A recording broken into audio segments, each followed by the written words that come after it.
Ingresa al Salón Blanco de la Casa de Gobierno el señor presidente de la Nación, doctor Javier Milei, acompañado por el profesor doctor Jesús Huerta de Soto Ballester.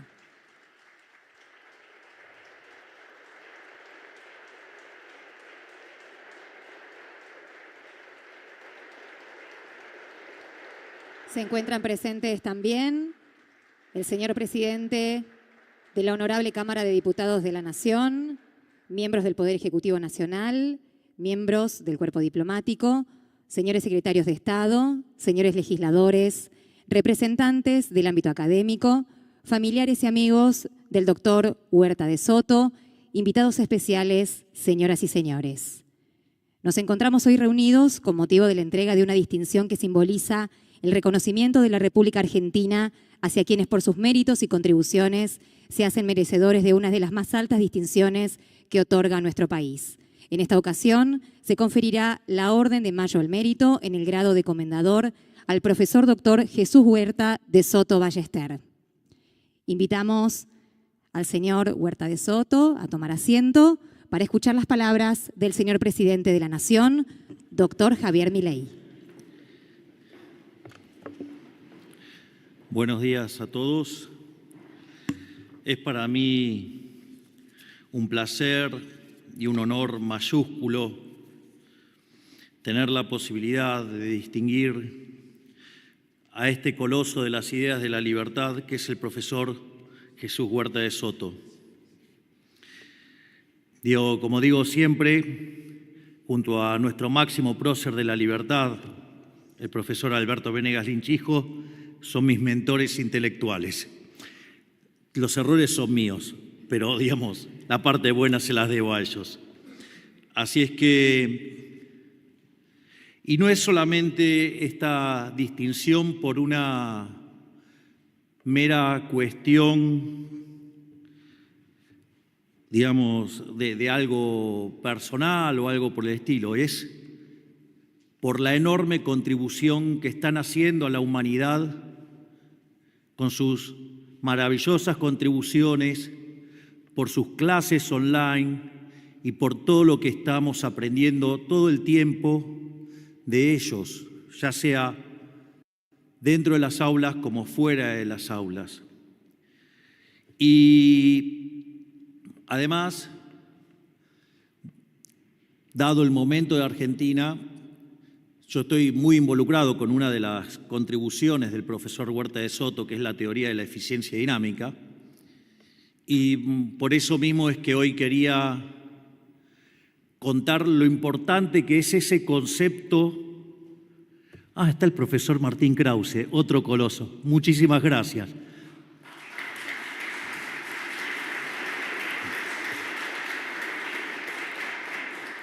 Tremendo lujo me estoy dando.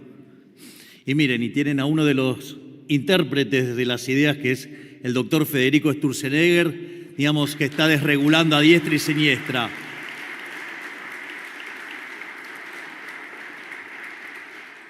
O el profe Esper, que defiende los recortes en el Congreso.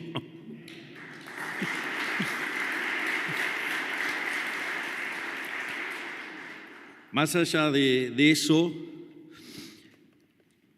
nosotros hemos, sin lugar a dudas, logrado el caso de estabilización más exitoso en la historia del mundo. Hicimos un ajuste fiscal de 15 puntos del PBI, 5 en el Tesoro, 10 en el Banco Central. La inflación mayorista del 54% mensual pasó al 1,5% y se le limpiamos el crawling peg que estaba vigente, es del 0,5%. Quiere decir que en términos anuales pasamos del 54.000 anual al 6 anual. Pero no solo eso, porque cuando empezamos a hacer todo esto dijeron que el ajuste era imposible y tal como señala brillantemente el doctor Sturzenegger, dijo, rompimos 3 dimensiones de la naturaleza del ajuste. La primera es el quantum y el tiempo. A Federico lo suelen llamar para, bueno, el ajuste que tengo que hacer. Y le dice, bueno, ¿qué puedes hacer? Le dice, no, bueno, 1 punto por año. Y Federico le contesta, ¿qué tal si haces 5 en un mes? Es lo que hizo Javier. Y además, a los 6 meses también habíamos terminado con el déficit del Banco Central. Tenemos presente a Furiase aquí, que es parte, digamos, del Banco Central y de ese logro enorme también.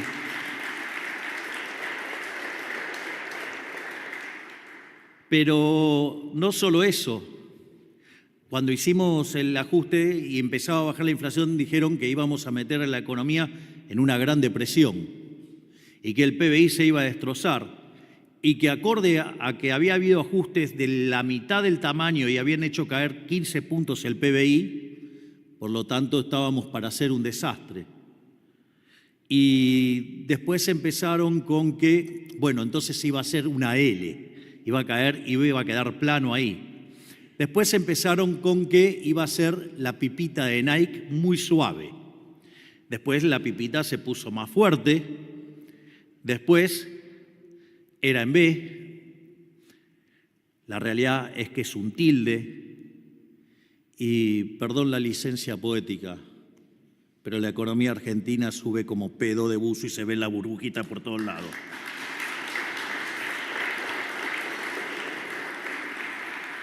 Y eso es cuando ustedes miran los datos diciembre contra diciembre en términos desestacionalizados en el EMAE, que es el estimador mensual de la actividad económica, o sea, una proxy del PBI, creció 6%. El último dato disponible es del 5,7%, pero el desestacionalizado es 0,8%. Es decir, Argentina hoy viene creciendo a una velocidad del 10%. Vaya que sí que lo estamos logrando.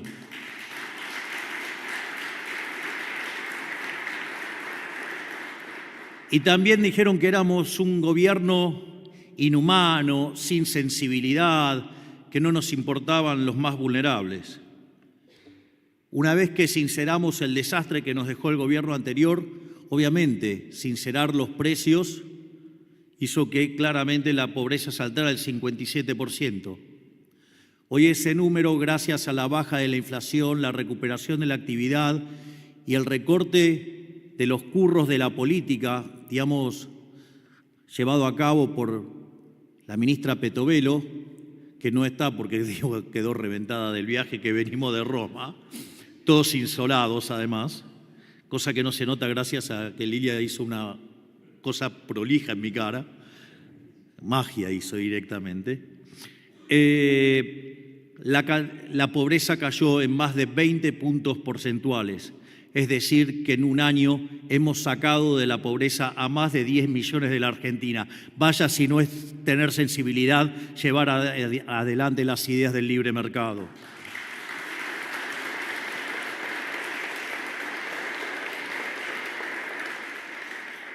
Y como si fuera poco, a lo largo de los 500 primeros días de gobierno, hicimos 2.000 reformas, es decir, 4 reformas por día durante 500 días, parafraseando al ministro Petri. Una verdadera máquina de desregular y sacarnos de encima la pata opresora del Estado. Así es que creo que le estamos haciendo honor a mis mentores, al profesor Huerta de Soto, al profesor Venegas Lynch y al profesor Krause con todo esto que estamos haciendo. Igual le aviso a que vamos por más.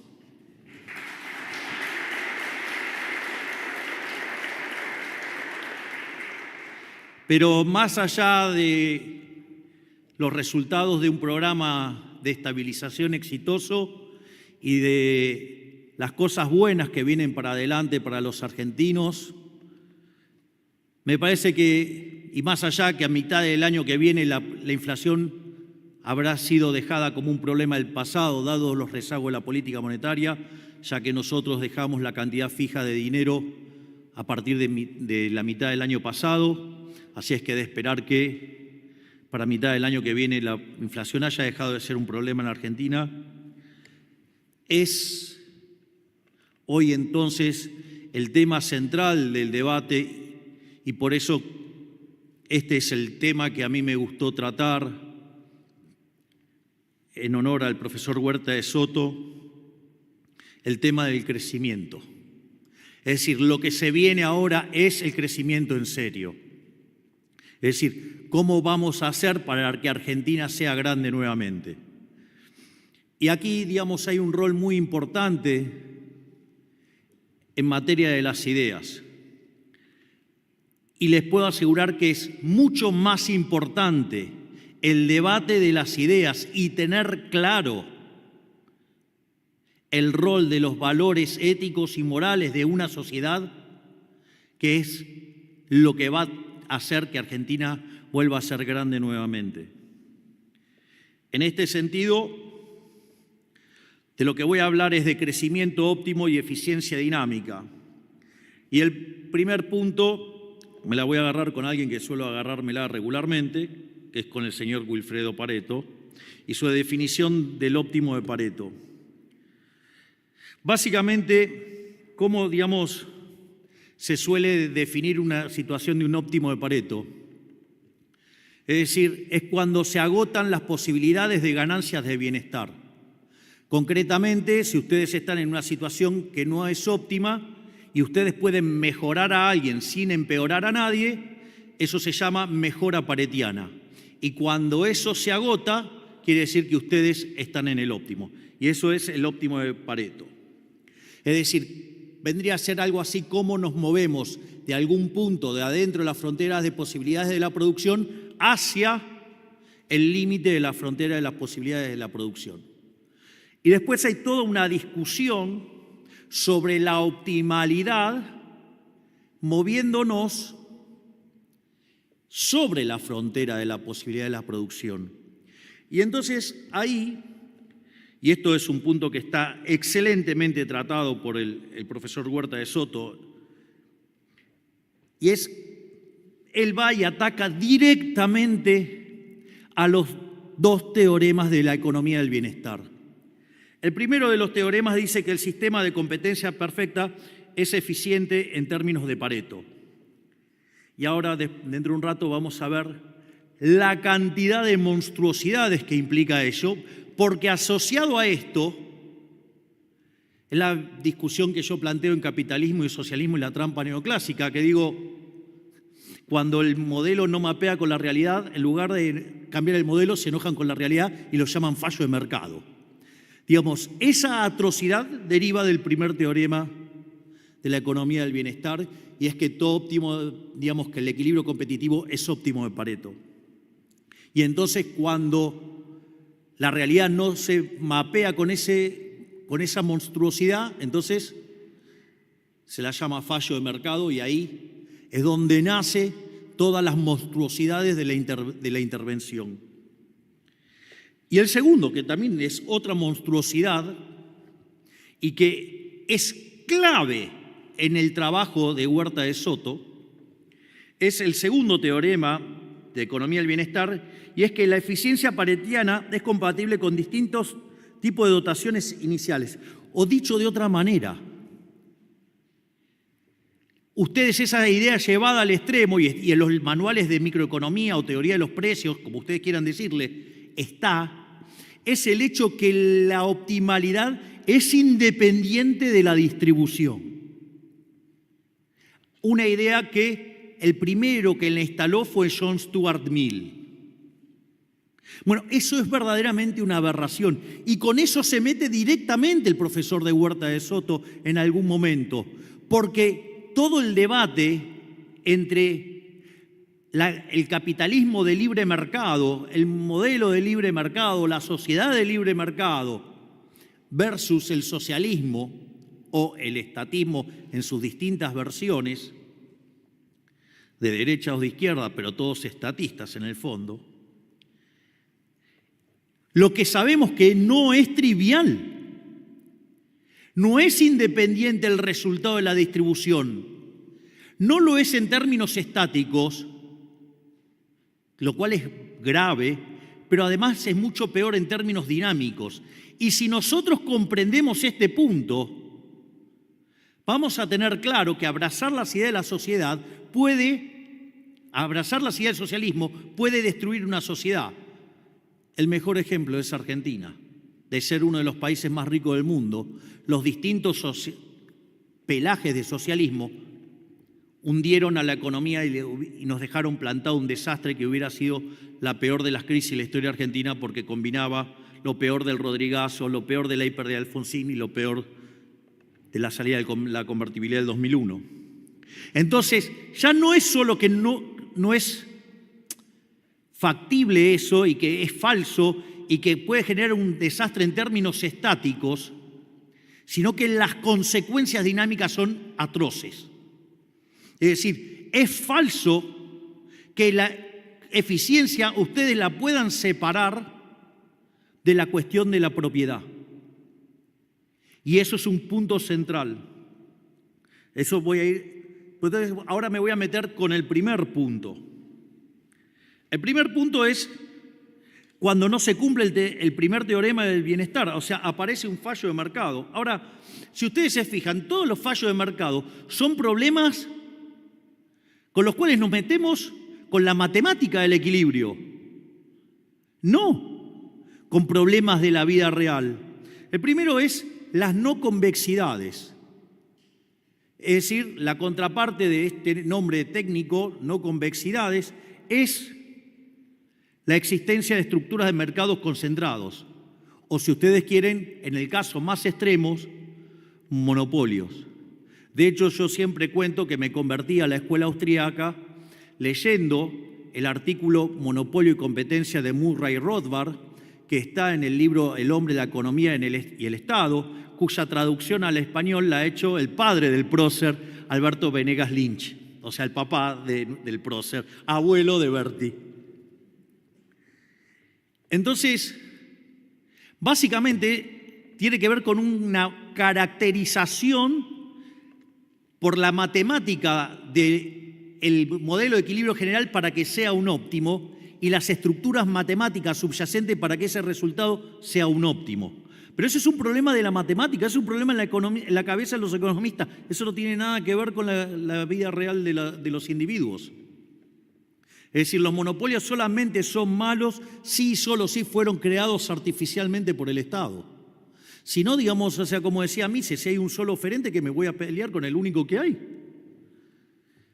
La otra es la de los bienes públicos, digamos, con esta cuestión de la rivalidad y la exclusión, donde claramente Ronald Coase se les rió a todos mostrando cómo eran los faros, que era un típico caso de bien público, en el siglo XIX. Se tomó el laburo y fue uno por uno a chequear. Eran todos privados. Es decir, con lo cual está pésimamente definido el rol del empresario dentro y la naturaleza de la empresa. Por eso es tan importante el trabajo de Coase. Es más, en una brillante charla al respecto de Martín Krause, él señala, va y revisa el mejor libro de microeconomía del momento, que sin lugar a dudas es el de Varian, a nivel intermedio, y busca el concepto de empresario, no estaba. Entonces busca empresa, bueno, aparece 4 veces, empresa y firma 4 veces. Bueno, entonces digamos, no es difícil de entender que digamos, tengamos un punto en contra de eso y de lo ridículo. Es más, hay una frase de Israel Kirzner, quien ha trabajado tan fuertemente, y como lo ha hecho el profesor Huerta de Soto, por ejemplo, en su tesis doctoral, Socialismo, Cálculo Económico y Función Empresarial. Hay una frase en el libro de Israel Kirzner, que es Creatividad, Capitalismo y Justicia Distributiva, dice, el modelo de la competencia perfecta es como que estuviera implícito en los parámetros profundos, tal como decía Robert Lucas Jr., que en paz descanse, es decir, preferencias, tecnología y dotaciones. Era como que el auto estaba implícito en la cantidad de acero, digamos, caucho, vidrio, cuero. Una estupidez. Pero digo, claro, pero hay que verlo. Bueno, nosotros vivimos lidiando con gente que no la ve. Bueno, el otro tema es el tema de las externalidades.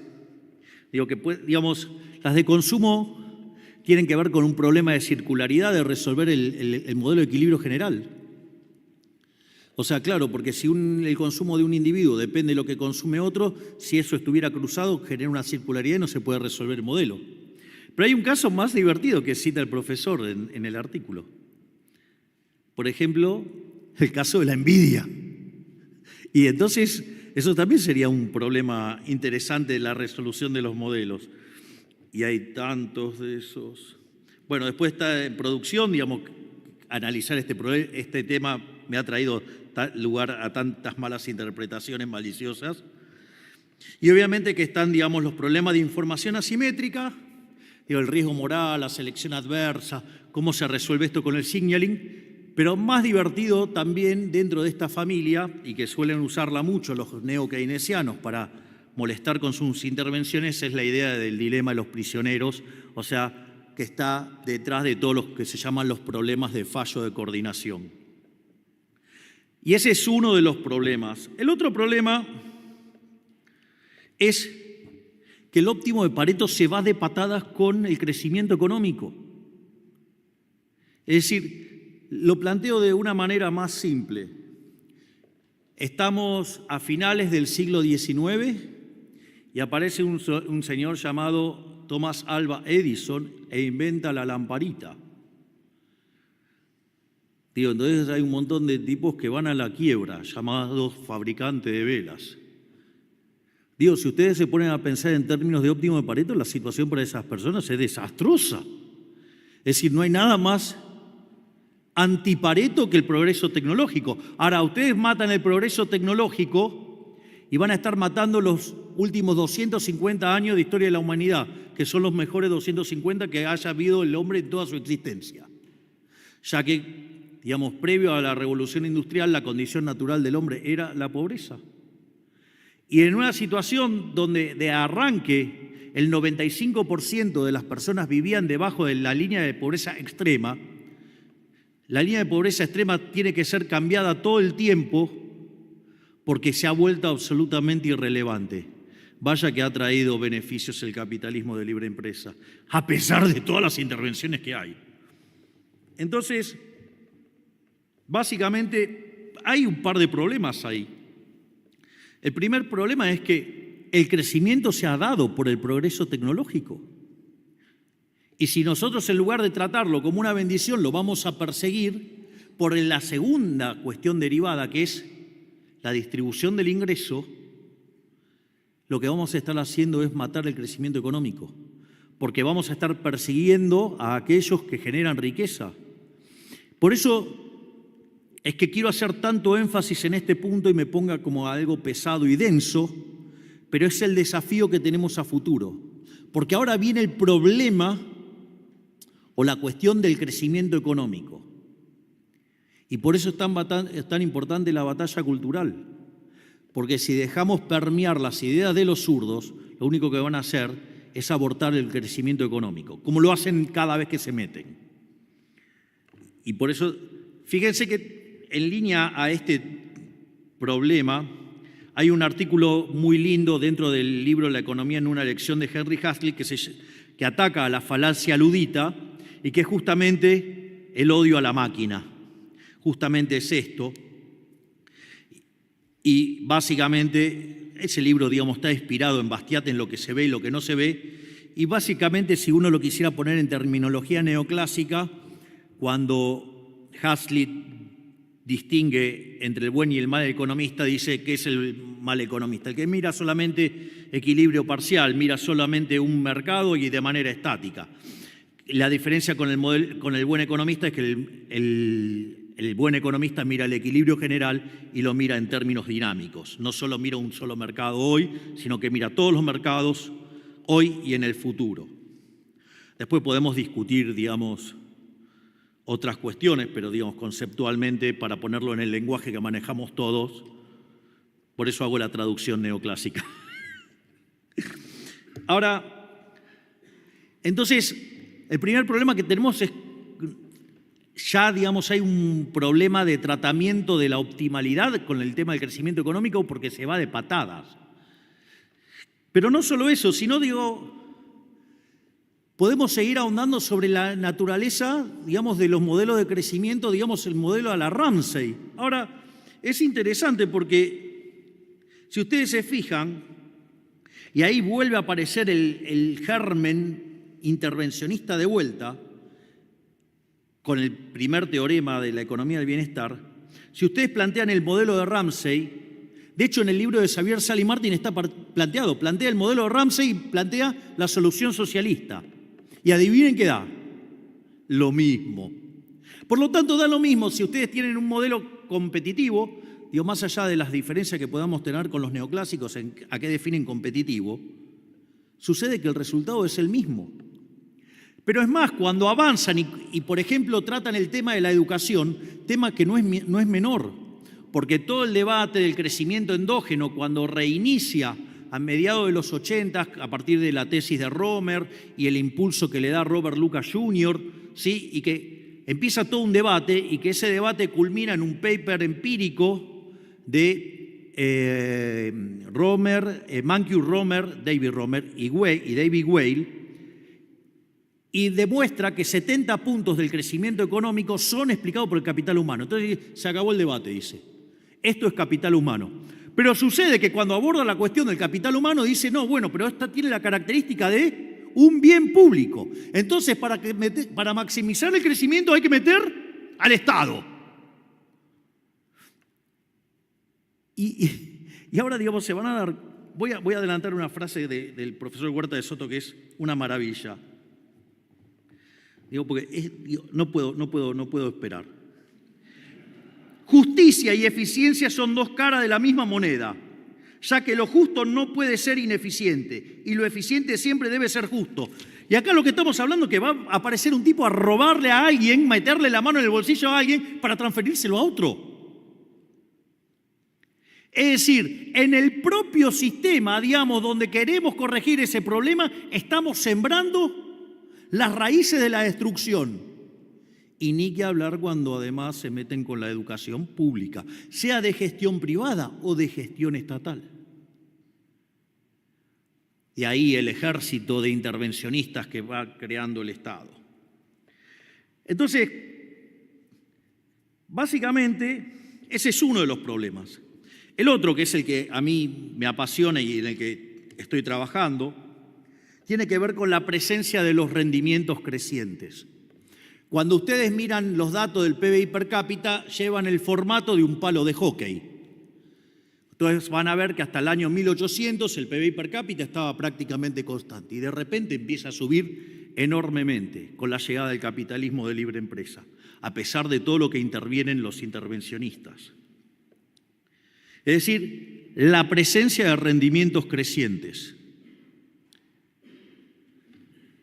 Ahora, la presencia de rendimientos crecientes para la economía neoclásica es sinónimo de estructuras concentradas. Y esas estructuras concentradas, en el límite, monopolios, se suponen que son malas, no son óptimas de Pareto.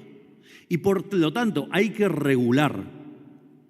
¿Y cuál es la característica de la regulación? La regulación hace que las empresas se terminen comportando como si fuera el modelo perfectamente competitivo. Es decir, revientan, están matando los rendimientos crecientes.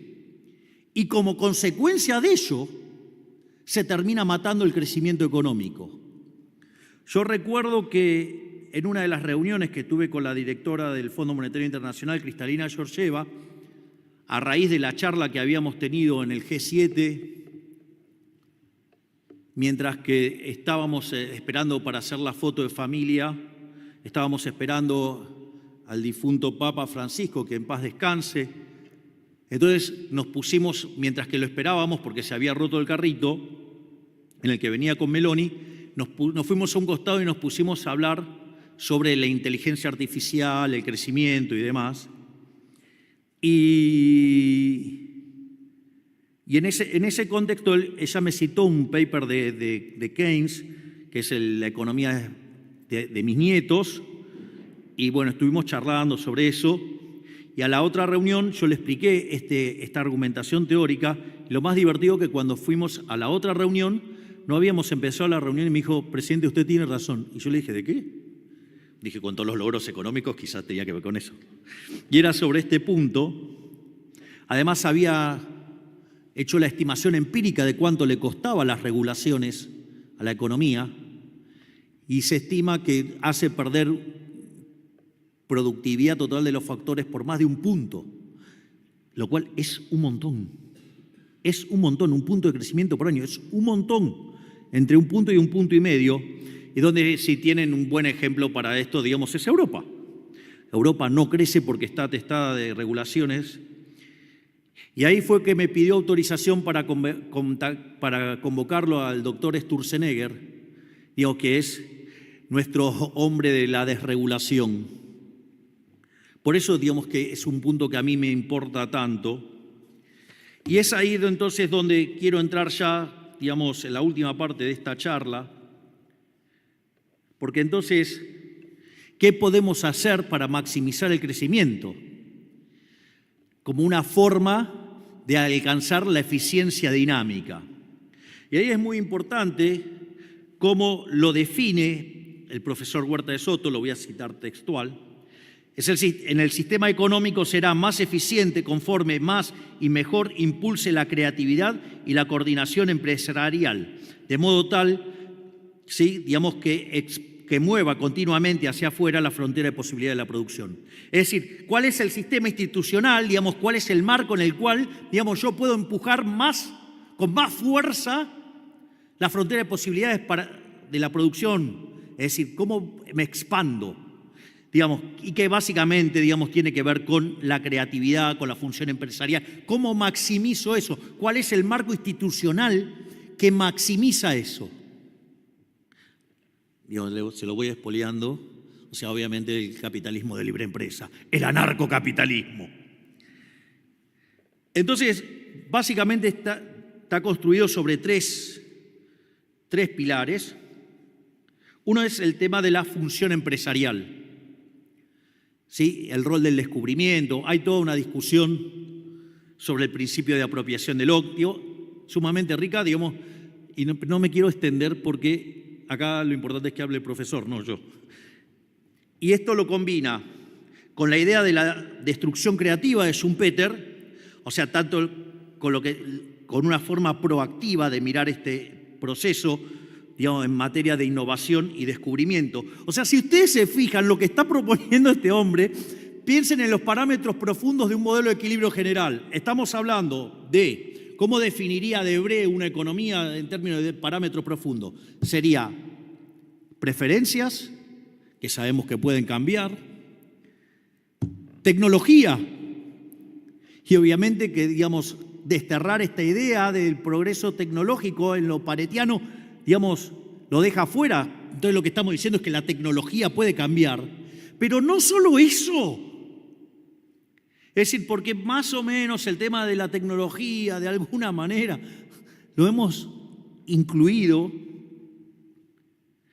pero hay algo más fuerte todavía. Es que está moviendo el conjunto de dotaciones. Y como si todo eso fuera poco, muestra que el esquema de propiedad, las citas de Jenofonte son un placer, muestra que la forma, el armado institucional que yo tenga, motiva o no ese proceso de creación y descubrimiento.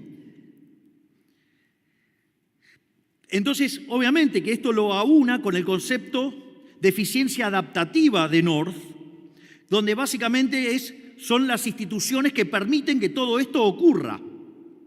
Digo, si yo tengo socialismo, esto no ocurre porque no me puedo apropiar de los resultados de mi acto creador, de mi descubrimiento, de mi innovación.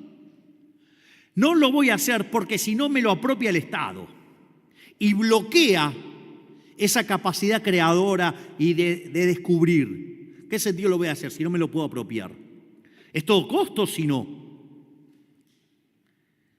Y es ahí que combinando estos tres elementos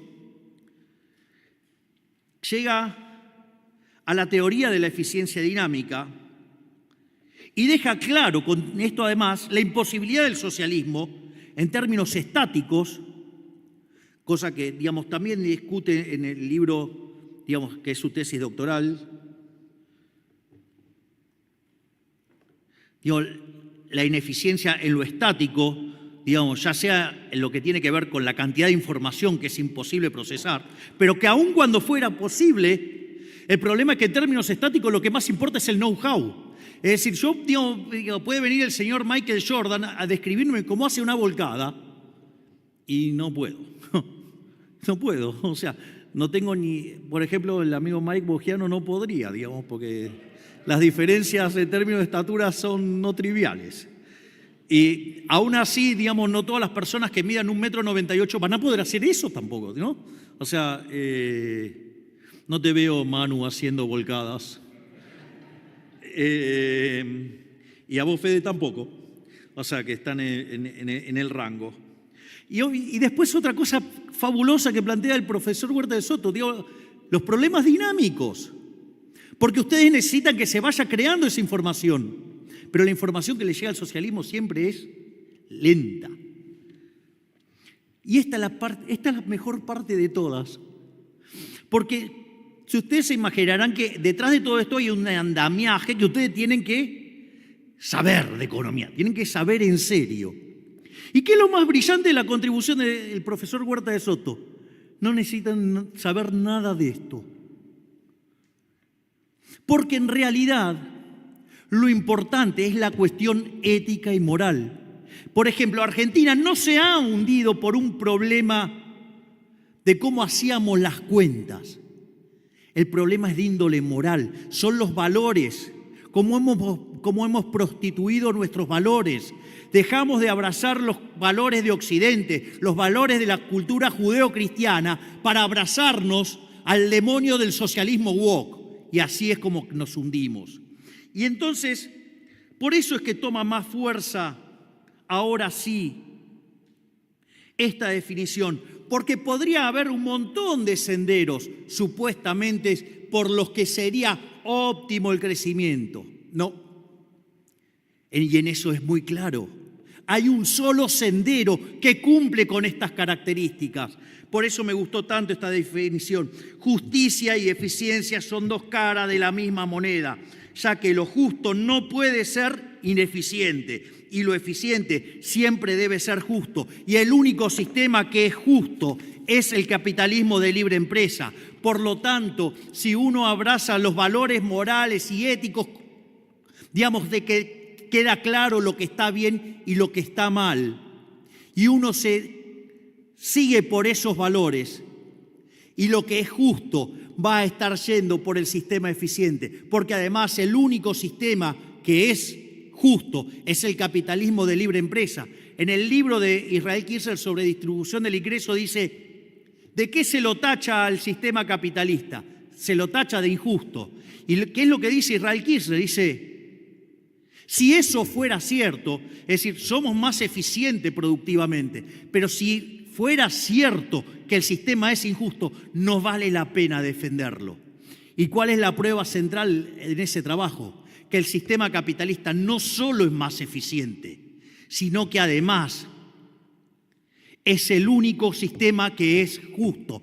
Por lo tanto, abrazando las ideas de la libertad, vamos a entrar en el sendero de crecimiento que va a hacer grande a la Argentina nuevamente. Muchísimas gracias a todos y en especial a usted, profesor Jesús Huerta de Soto.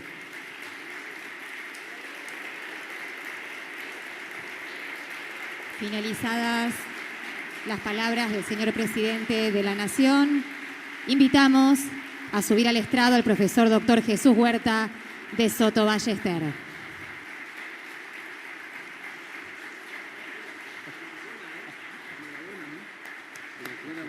A solicitud del secretario general del Consejo, se ha reunido el Consejo de la Orden a fin de considerar la propuesta de condecorar al profesor doctor Jesús Huerta de Soto Ballester.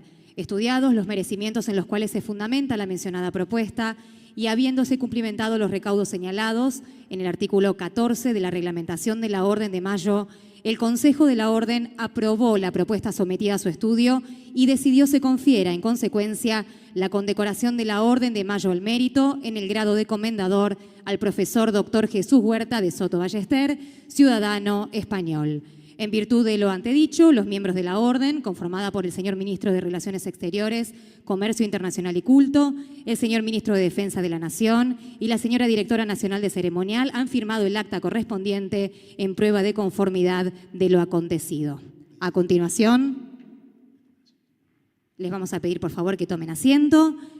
El señor Presidente de la Nación, doctor Javier Milei, hace entrega de la Orden de Mayo al Mérito en el grado de comendador al profesor Jesús Huerta de Soto Ballester.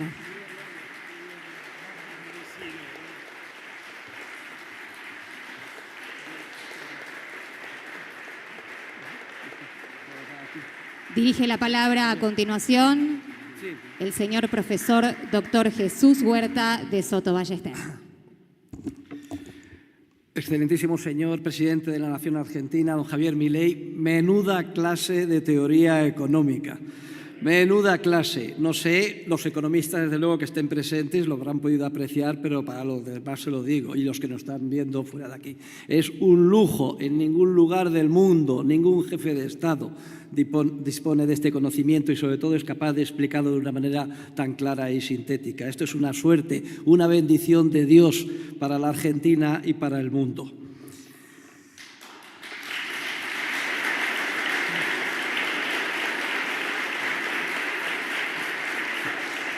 Pero también querría señalar a los miembros de su gobierno, como no, al señor embajador de España, don Joaquín de Aristegui, las autoridades, señoras y señores. En primer lugar, deseo manifestar mi emoción, mi emocionado y humilde agradecimiento por esta inmerecida y extraordinaria Orden de Mayo al Mérito que hoy me concede la nación argentina, representada por su presidente, don Javier Milei.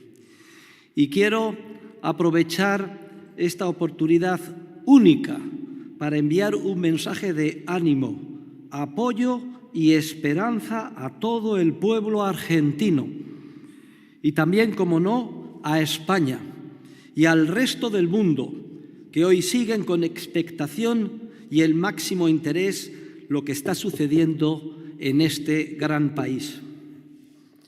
Y es que desde que Javier Milei fue elegido por abrumadora mayoría como presidente de Argentina, este país se ha convertido en un modelo a seguir por un mundo que, atenazado por el estatismo, se encuentra en la encrucijada histórica de poder optar, como se ha hecho en Argentina, por la libertad, como única alternativa frente a los continuos conflictos políticos, guerras y conmociones sociales y económicas de todo tipo que son la consecuencia inexorable del estatismo y que hoy asolan a la humanidad.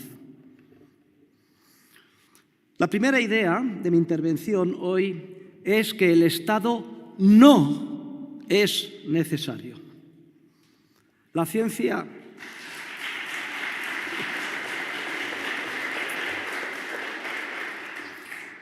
económica ya ha demostrado que el Estado no solo es una entelequia innecesaria, sino que además es científicamente imposible que pueda proporcionar lo que promete a la humanidad. A nivel popular se piensa que el Estado es necesario porque se confunde la existencia del mismo con el carácter imprescindible de muchos de los servicios y recursos que hoy malamente oferta con carácter exclusivo. Los seres humanos observan que las carreteras, los hospitales, las escuelas, el orden público, por ejemplo, son proporcionados por el Estado y, como son muy necesarios, concluyen sin más análisis que el Estado es también imprescindible. No se dan cuenta de que los recursos citados pueden producirse con mucha más calidad y de forma más eficiente, barata y, sobre todo, moral, a través del orden espontáneo del mercado, la creatividad empresarial y la propiedad privada. Además, caen en la trampa de creer que el Estado es también necesario para proteger a los vulnerables, indefensos, pobres y desvalidos, sin entender que las supuestas medidas de protección sistemáticamente tienen el efecto, como muestra la teoría económica, de perjudicar en cada caso precisamente a aquellos a los que se pretende proteger.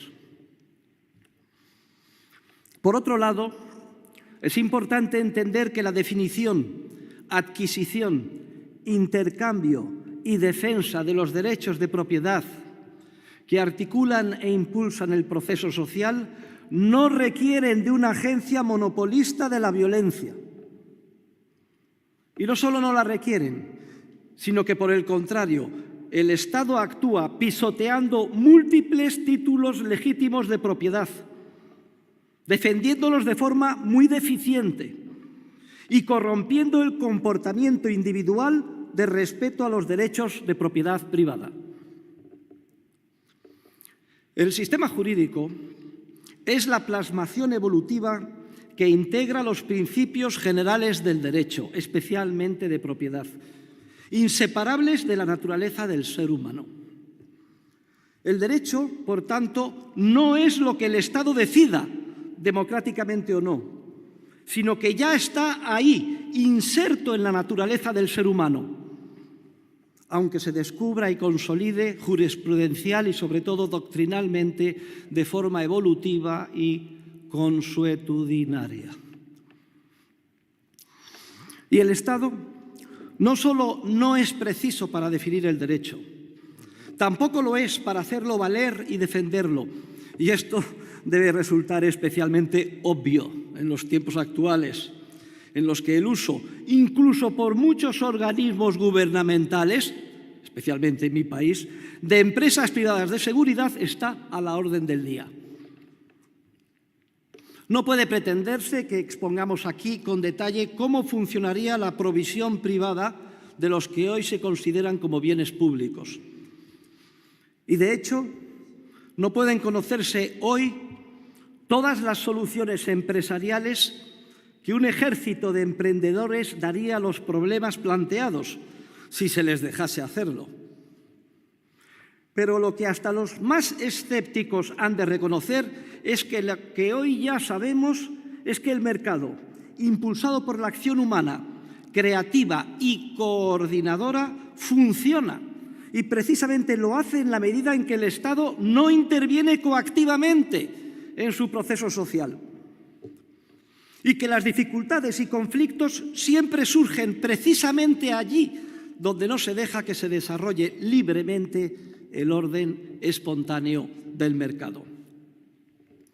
Por eso, y con independencia del esfuerzo que se pueda realizar imaginando cómo funcionaría la red anarcocapitalista de agencias privadas de seguridad, defensa y arbitraje, patrocinadoras cada una de ellas de sistemas jurídicos más o menos marginalmente alternativos, nunca debemos olvidar que lo que nos impide conocer con exactitud cómo será el futuro sin Estado, precisamente el carácter creativo de la función empresarial, es, como dice Kirchner, lo que nos da la tranquilidad de saber que cualquier problema tenderá a ser superado al dedicarse a su solución todo el esfuerzo y la creatividad empresarial de los seres humanos implicados. Pero el Estado no solo no es necesario, como acabamos de ver, sino que además, y en segundo lugar, es una entelequia imposible, en el sentido de que no puede lograr lo que promete. Y es que es imposible que el Estado cumpla sus objetivos coordinadores en cualquier parcela del proceso de cooperación social en que pretenda intervenir, por los siguientes 4 motivos que estudia con detalle la Escuela Austriaca de Economía y algunos de los cuales me ha pisado el presidente de la Nación Argentina. Primero, por el enorme volumen de información que necesitaría para ello y que solo se encuentra de forma dispersa o diseminada en los 8.000 millones de personas que cada día participan en el proceso social. Segundo, dado el carácter predominantemente tácito y no articulable y, por tanto, no transmisible de forma inequívoca de la información que necesita el órgano de intervención estatal para dar un contenido coordinador a sus mandatos. Tercero, porque la información que se utiliza a nivel social no está dada, ni es estática, sino que cambia continuamente como consecuencia de la creatividad humana, siendo obviamente imposible transmitir hoy una información que solo será creada mañana y que es la que necesita el órgano de intervención estatal para que mañana pueda lograr sus objetivos. Por último, y en cuarto lugar, sobre todo porque el carácter coactivo de los mandatos del Estado bloquea la actividad empresarial de creación de esa información que es precisamente la que necesita como agua de mayo la organización estatal de intervención para dar un contenido coordinador a sus propios mandatos. Estas son las 4 razones desarrolladas por la Escuela Austriaca de Economía para explicar el teorema de la imposibilidad del socialismo, o mejor dicho, del estatismo, sea de izquierdas o de derechas. Pero es que además, una vez que existe el Estado, es casi imposible limitar la expansión de su poder. El Estado no ha dejado de crecer. Y no ha dejado de crecer porque la mezcla del Estado como institución monopolista de la violencia con la propia naturaleza humana es literalmente explosiva. El Estado impulsa y atrae como un imán de fuerza irresistible las pasiones, vicios y facetas más perversas de la naturaleza del ser humano, que intenta, por un lado, evadirse de sus mandatos y, por otro, aprovecharse del poder monopolista del Estado todo lo que pueda. Además, el efecto combinado de la acción de los grupos privilegiados de interés, los fenómenos de miopía gubernamental y de compra de votos, el carácter megalómano de la casta política y la irresponsabilidad y ceguera de las burocracias generan un cóctel peligrosamente inestable y explosivo, continuamente zarandeado por crisis sociales, económicas y políticas que paradójicamente son siempre utilizadas por la casta política para justificar ulteriores dosis de intervención que en vez de solucionar agravan aún más los problemas. Pero además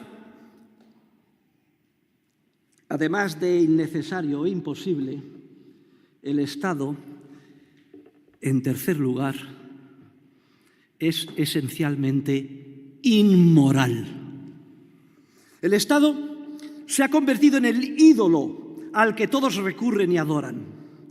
La estatolatría es sin duda alguna la más grave y peligrosa enfermedad social de nuestro tiempo. Se nos educa para creer que todos los problemas pueden y deben ser detectados a tiempo y solucionados por el Estado. Nuestro destino depende del Estado y de los políticos que lo controlan, que deben garantizarnos todo lo que exija nuestro bienestar. El ser humano permanece inmaduro y se rebela contra su propia naturaleza creativa, que es la que hace ineludiblemente incierto su futuro. Exige una bola de cristal que le asegure no solo conocer lo que va a pasar, sino además que cualesquiera problemas que surjan le serán solucionados. Esta infantilización de las masas se fomenta de forma deliberada por la casta política, pues así justifica su existencia y asegura su popularidad, situación de predominio y capacidad de control. Además, una legión de intelectuales, supuestos expertos e ingenieros sociales, se suman a esta arrogante borrachera del poder. Y ni siquiera la Iglesia y las denominaciones religiosas más respetables han sido capaces de diagnosticar que la estatolatría es, hoy en día, la principal amenaza al ser humano, libre, moral y responsable. Que el Estado es un ídolo falso de inmenso poder al que todos adoran y que no consiente que la humanidad se libere de su control ni tenga lealtades morales o religiosas ajenas a las que él mismo pueda controlar. Es más, ha logrado algo que a priori podría parecer imposible: ocultar sinuosa y sistemáticamente a la ciudadanía que él mismo, el Estado, es el verdadero origen de los conflictos y males sociales, creando por doquier cabezas de turco, como el capitalismo, el ánimo de lucro, la propiedad privada, a los que se culpa de los problemas y se dirigen la ira popular y las condenas más serias y rotundas, provenientes incluso de los propios líderes morales y religiosos, casi ninguno de los cuales ha dado cuenta del engaño ni ha atrevido hasta ahora a denunciar que la estatolatría es la principal amenaza en el presente siglo a la religión, a la moral y, por tanto, a la civilización humana. Quizás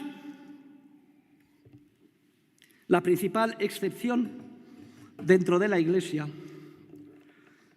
sea la incluida en la brillante biografía sobre Jesús de Nazaret, escrita por Benedicto XVI. Que el Estado y el poder político son la encarnación institucional del anticristo debe resultar obvio para cualquiera con mínimos conocimientos de historia que lea las consideraciones de Benedicto XVI sobre la más grave tentación que puede hacernos el maligno. Y cito a Ratzinger, ahora le voy a citar literalmente, páginas 66-67. Dice lo siguiente Ratzinger: el tentador no es tan burdo como para proponernos directamente adorar al diablo. Solo nos propone decidirnos por lo racional, preferir un mundo planificado y organizado, en el que Dios puede ocupar algún lugar, pero como asunto privado, sin interferir en nuestros propósitos esenciales. Soloviev atribuye un libro al anticristo titulado El camino abierto para la paz y el bienestar del mundo, que se convierte, por así decirlo, en la nueva Biblia y que tiene como contenido esencial la adoración del bienestar y la planificación racional del Estado. Y aquí termina la cita sin desperdicio de Benedicto XVI. Y así no debe de extrañarnos que, por ejemplo, el gran autor de El Señor de los Anillos, 270 millones de ejemplares vendidos, John R.R. Tolkien, que muchos de nosotros hemos disfrutado, y cuyo anarquismo católico comparto plenamente, incluso llegar a decir que arrestaría a cualquiera por el simple hecho de atreverse a pronunciar la palabra Estado. Por tanto, como el Estado es siempre y en todo lugar una realidad de violencia y coacción sistemática en contra de la más íntima esencia del ser humano, que es su capacidad para actuar libre, creativa y espontáneamente, es ineludible concluir que el Estado es esencialmente inmoral y que el estatismo constituye la principal amenaza para la humanidad.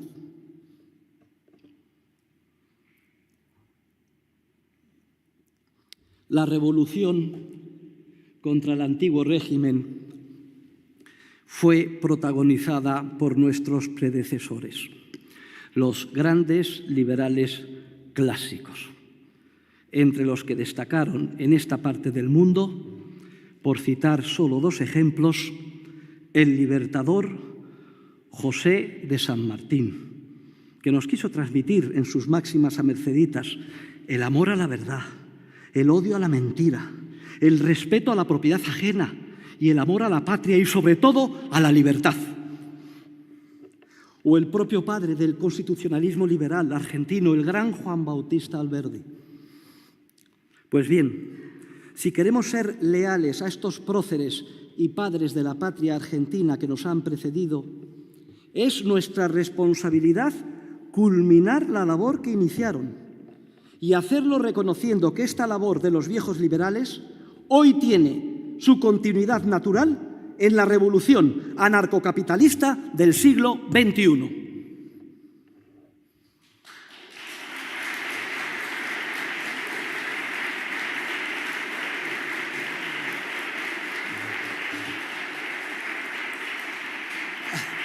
Gracias.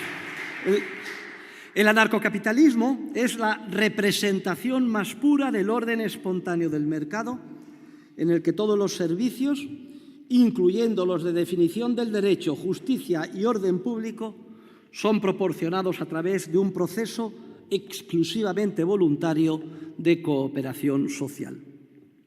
En este sistema, ninguna parcela se cierra al ímpetu de la creatividad humana y de la coordinación empresarial, potenciándose la eficiencia y la justicia en la solución de los problemas que puedan plantearse y eliminando de raíz los conflictos, ineficiencias y corrupción que genera todo Estado o agencia monopolista de la violencia. Y termino. El mensaje del anarcocapitalismo es, pues, netamente revolucionario. Revolucionario en cuanto a su objetivo, el desmantelamiento del Estado y su sustitución por un proceso competitivo de mercado constituido por un entramado de agencias, asociaciones y organizaciones privadas. Y revolucionario en cuanto a sus medios, especialmente en los ámbitos académico, económico-social y político. Primeramente, en el ámbito académico de la ciencia económica, que se convierte en la teoría general del orden espontáneo del mercado extendido a todas las áreas sociales y que es la desarrollada por la Escuela Austriaca de Economía, incorporando el análisis de los efectos de descoordinación social generados por el estatismo en cualquier parcela en que incida, y también el estudio de los diferentes caminos de desmantelamiento del Estado, de los necesarios procesos de transición y de la privatización integral de todos los servicios que hoy se consideran públicos y que, por tanto, constituye y se convierte en un campo prioritario de investigación dentro de nuestra disciplina. En segundo lugar, la revolución económica y social. No podemos siquiera intuir los inmensos logros, avances y descubrimientos humanos que podrán alcanzarse en un entorno empresarial totalmente libre del estatismo. Incluso hoy, y a pesar del continuo acoso gubernamental, ya empieza a desarrollarse en un mundo cada vez más amplio y globalizado una civilización desconocida con un grado de complejidad inabarcable e incontrolable para el poder político. Y es que la fuerza de la creatividad humana es tal que termina aflorando incluso por los resquicios más estrechos que nos dejan los gobiernos. Y en cuanto los seres humanos vayan adquiriendo una mayor conciencia de la naturaleza esencialmente perversa del Estado que les coarta y de las inmensas posibilidades que cada día se frustran cuando éste bloquea la fuerza impulsora de su creatividad, los ciudadanos, los seres humanos, dejarán de creer en el Estado y se multiplicará el clamor social en pos de su reforma y desmantelamiento. Y finalmente, pues aquí hay muchas personas protagonistas del campo durísimo de la política. Y finalmente, la revolución política. Es cierto que siempre habrán de apoyarse las alternativas menos intervencionistas, en clara alianza con el esfuerzo de los liberales clásicos en pos de la limitación democrática del Estado. Pero el anarcocapitalista no se queda en esa labor, pues sabe que puede y debe hacer mucho más. Sabe que el objetivo final es el desmantelamiento total del Estado y ello impulsa toda su imaginación, agenda y acción política en el día a día. Los avances incrementales en la buena dirección son sin duda bienvenidos, pero sin caer en un pragmatismo que pueda dificultar el objetivo último de lograr el fin del Estado, que por razones pedagógicas y de influencia popular siempre ha de perseguirse de forma sistemática y transparente. Se nos abre, pues, un futuro apasionante, en el que continuamente se descubrirán múltiples nuevos caminos que nos permitirán avanzar en pos del ideal anarcocapitalista, ayudando a todos a salir de la droga del estatismo, para que podamos vivir en libertad y responsabilidad. Y en todo caso, no lo olvidemos, recibiendo siempre con los brazos abiertos a los que finalmente vean la verdad científica y moral provengan de donde provengan. Futuro este, que aunque hoy nos pueda parecer lejano, en cualquier momento puede ser testigo de pasos de gigante que incluso sorprendan a los más optimistas.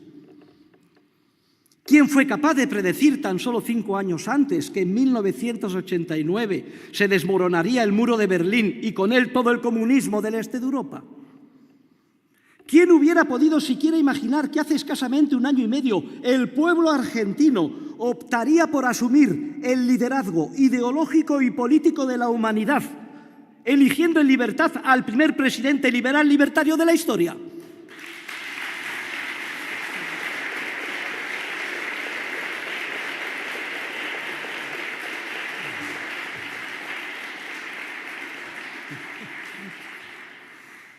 Y es que la historia ha entrado en un proceso acelerado de cambio que nunca se detendrá y que, como deseaba el gran Jorge Luis Borges, otro anarquista conservador, o como diría Rothbard, paleolibertario, nos abrirá un camino totalmente nuevo y esplendoroso para el género humano cuando, por primera vez en la historia, éste logre desembarazarse definitivamente del Estado y reducirlo tan solo a un oscuro recuerdo histórico. Muchas gracias a todos.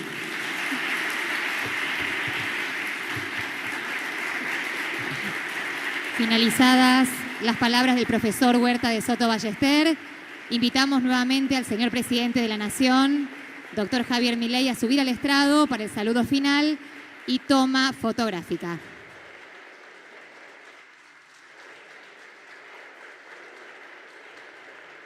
Señoras y señores, de esta manera se da por finalizado el presente acto.